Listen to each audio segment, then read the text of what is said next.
276 লক্ষ্মীপুর 3 সদর আসনের সর্বমোট 130টি ভোট কেন্দ্রের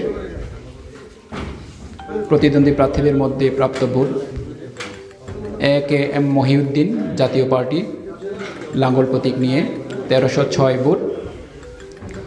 মোহাম্মদ ইব্রাহিম, ইসলামী আন্দোলন বাংলাদেশ, হাতপাখা প্রতীক নিয়ে 4971 ভোট।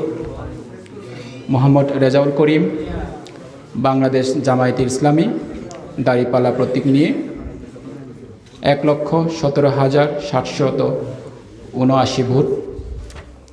মোহাম্মদ শহীদউদ্দিন চৌধুরী এনি, বাংলাদেশ জাতীয়তাবাদী দল বিএনপি, দানের শেষ প্রতীক নিয়ে 1,33,765 vote.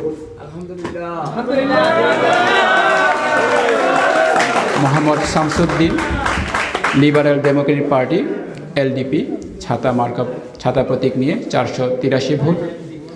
Selim Mahmud, National Party NPP, আম মার্কা প্রতীক নিয়ে 286 ভোট।